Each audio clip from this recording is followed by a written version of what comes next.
I'm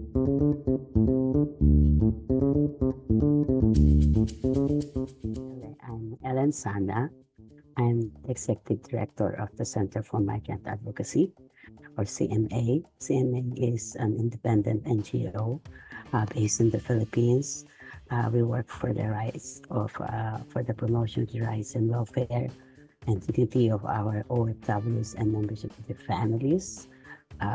We do this principally through policy advocacy and facilitating assistance to distressed migrants. Also capacity building to contribute to the strengthening of the social structures of the migrant workers. Yeah. To address the issues around the SDG, and that was actually 2016. We were not so engaged, if at all we were engaged, if we were engaged with the MDG. But then as it was being wrapped up by the UN in 2015 and paving the way for the SDG, that was the time that we looked it up.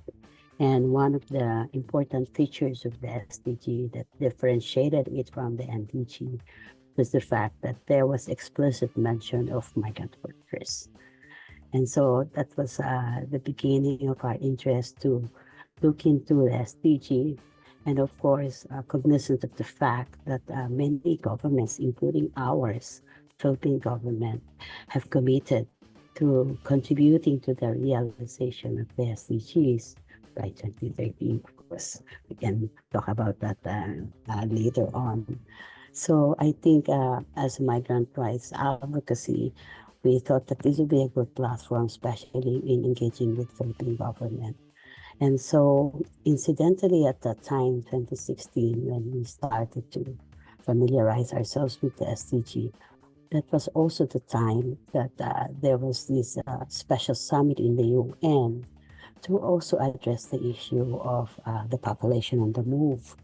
So, of course, these two years later, this resulted also to the adoption of two global compacts, one for refugees and the other one was for the for migrant workers or for safe, orderly, and regular migration. And of course, in the process of contributing to the crafting of the GCM, we definitely use and reference many of the provisions in the SDGs. So that will be like the beginning of our engagement and our awareness on the value of the SDG. Yeah. That was actually the inspiration on why we pick up the issue of the SDG. This is, of course, very much in relation to the work that we are doing. So, for example, the SDG 1 is about eradicating poverty. Of course, you cannot eradicate poverty. But again, poverty is one of the main drivers of migration, why many of our people are compelled to take the migration option. Another one would be SDG 5, which is, of course, very relevant as we celebrate March, the month of March, because we have this so-called feminization of labor migration, which is very real in the case of the Philippines. And since 2014, we have had that trend in the past, but when we reduced and totally, I think we had zero deployment already of entertainers to Japan in 2005 onwards, the number of women migrants deployment decreased, but then it picked up again around 2014, and since then we have had more women migrating. So that's one issue on why we have taken interest on SDG 5. Because the other thing is the fact that while we have a lot more women leaving the country as independent migrants, the thing is they are disproportionately concentrated in women's jobs, as they are called. That is domestic work, into the services industry, hospitality, etc. So relevant. And of course, SDG 8. SDG 8 is what we have been wanting to see happening in the country, that there would be decent jobs for our men and women workers, which we still have been calling for. Advocating for that we should have the decent jobs in the country and not overseas. And of course, directly related to migration is the issue of migration, mobility, which is on SDG 10. And definitely the issue of international partnership, multi-stakeholder partnership and governance would be covering SDG 17, may 17, I mean, forging international partnerships. Yeah. So those are the relevant, of course, right to health as well, is also very important on the lives of migrant workers. So I think it's not something that is strange for us to take on. And then, as I said in the first question, related to the first question, the SDG is one framework that governments have been are quite familiar with, particularly including our own government. And we have had submissions, voluntary review submissions. So I think this is one platform where we can really engage with our policymakers. No? Okay. And that, of course, extends to local governments because going around the country, you will see some LGUs having murals and on the wall, on the walls, on the fences, saying that they are committed to the realization of the SDGs. So, like, oh, this is good. This is good because it's not only like the national government taking it up, Challenges in our work, it would be, of course, like uh, one main program of CMA is one program of CMA is advocacy. A big chunk of the work we do is policy advocacy. And while I was saying to you that SDG is a good platform to engage government, and they will respond, they will have discussions, you will have debates and all that. At the end of the day, your feeling is, did it really did we really understand what we are talking about? Because like my feeling sometimes is after the debates and discussions, then we go on with whatever we are doing or the government is doing, and that's it. So I'm not sure how to really concretize this commitment to the SDG. Yeah, because we sound like a broken record sometimes. Of course, like the advocacy for decent work, the SDG 8, the advocacy for women empowerment. Of course, we recognize the many legislative measures that the Congress has adopted or enacted in pursuit of women empowerment, gender equality, but then the practice of many of our no less than people in government doesn't seem to align very deeply with all of these policies and legislative measures. Kaya parang sometimes you feel that uh, meron ba kaming nagagawa talaga? So, we keep repeating that. And for example, this advocacy for decent jobs. This year marks the 50th year of the country of the government's Overseas Employment Program. So, nasimulan niya ni Ferdinand Marcos Sr., former president. Now, inabot na tayo ng anak niya, ng PBBM. And of course, it would look like the trajectory of this administration is still employment. Of course, on the side, just suppose it with the commitment to protect as well. But still, the whole point is if we are deploying so many, and for example, last year, we deployed the highest since 1984. And considering that we are talking of post-pandemic, we would expect that it would be quite challenging to recover, etc. But then the fact that we deployed the highest is very telling of the fact that people, even if they actually do not have these jobs abroad, would still want to take that migration option out of compulsion, if you want to say out of compulsion. So, and that goes the same, especially for our women. So, despite all these tragedies experienced by a lot of our women, particular migrants, domestic workers, they just go and they say, "I'll be careful, won't happen to me." Yeah, but that's the challenge, I think, particularly in the area of advocacy, seeing things being transformed, being changed, relationships being changed, attitudes and perspectives being changed. Medyo mabagal. Parang mabagal lang kasi inabot na tayo ng 50 years. And we are looking, for example, at realizing the SDG in 2013. And in one of the meetings we've had, the CMA is part of the stakeholder chamber for the SDG. We applied to be part of this initiative of the NEDA because we thought that all this would also deepen our appreciation of the SDGs. And in one of our recent meetings, somebody was saying that, oh, maybe we're so far away from achieving the what we set out to do for 2030. So I don't know. So sometimes it could be frustrating. And of course, from our end specifically, I think while we are saying that, oh, we are aware of the SDG, we started to use it even in the craft in our contributions to the GCM discussions all the way back from 2016. But from time to time, as we would say in CMA, we don't also like feel it in our bones, kind of. Yeah. Because like government agencies, whenever they have activities, I would notice in their logos or banners that they would have like, oh, this is in realization or in contribution to SDG 5 or SDG whatever, right? So part of our resolve along that line is when we would do activities, maybe it would be good to interrogate, are we contributing this activity to which SDG? And maybe kind of like put the logos as well.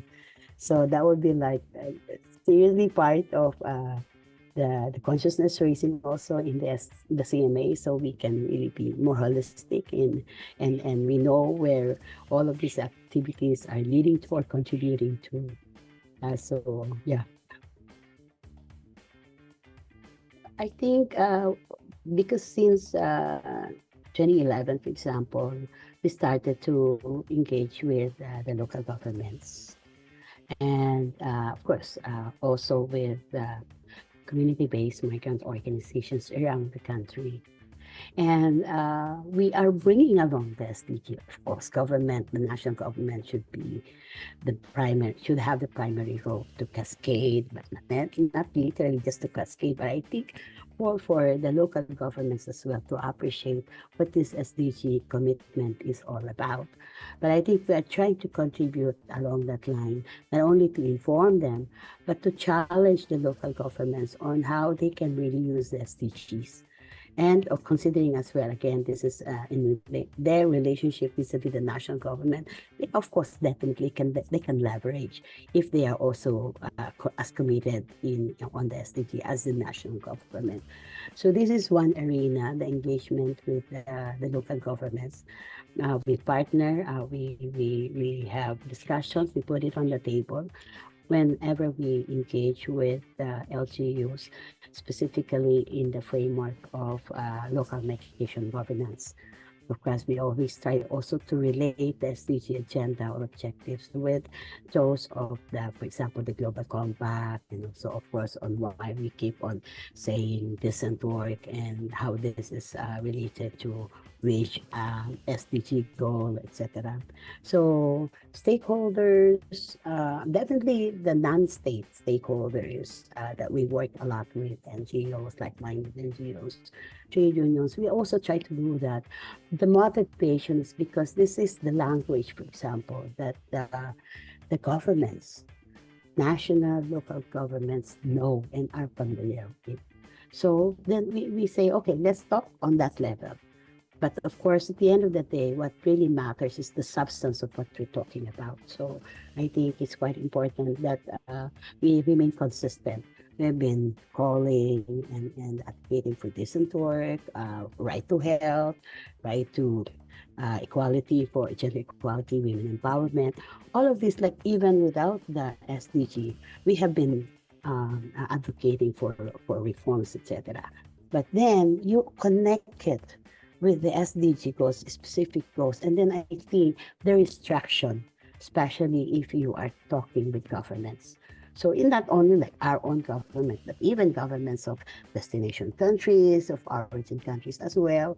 So there is traction instead of just saying this and work, and sometimes they always the NGOs they are it again.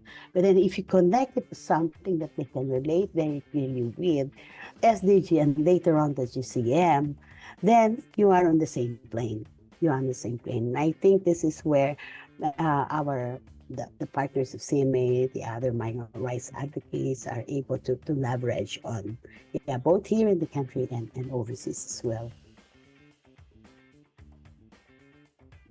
Last March 1, actually, we joined the celebration of the Commission on Human Rights. They have an annual kick-off activity to celebrate Women's Month, and it's called the Purple Action Day. Yeah. And the theme for that event on March 1 was pamumuhunan sa kababaihan para sa kaunlaran, or investing on the women for national development or for the development of the nation. And so I think in this regard, I can pick up that theme of investing on the women, because like when we said to what I said in the on the March 1 activity was, in the case of women migrants, they have been investing so much, investing by going away, being apart from their families, and contributing to the economy, sending their remittances. They have been investing so much for this country and for their families. And that's why, for sure, it is more than overdue that government also sees the value of investing back on the women. And by investing back, I would imagine, again, in the context of the 50th year of the Overseas Employment Program for Philippines, that hopefully the trajectory is for them to see that there is a lot more that our country can offer to them in terms of decent jobs, in terms of equality of opportunity for them, because there will be some changes to see in terms of the division of the household work, which is not unpaid, but then 2/3 are being done by women. I think that is the type of investment that we want to see coming from government to our women, of course, in the Department of Migrant Workers and NOAA. They would have a lot of programs, Balik Pinay, Balikan Buhay. But I think apart from that, hopefully the trajectory of the government is to really improve the situation in the country, to have a more enabling environment for the women to have equality of opportunity for decent jobs, also diversification of their skills, particularly as we are already in the age of technology and digitalization, where again there will always be that divide, and particularly disproportionately impacting adversely on the women. And that's why we need to have more affirmative actions on the part of government to have this enabling social and legal environment for our women to thrive, and thrive in our own country and not overseas. So I think that is something that we have always longed for, that this will be in realization of Objective 5 on women empowerment and empowerment of the girls as well. Yeah, because of course, as we move on to the 50th year, the first, second, third generations of migrants have retired. And what's coming up next? The young women. And we don't want them to see doing the same journey, very torturous journey, migrating overseas, and instead of staying back in the country. Yeah.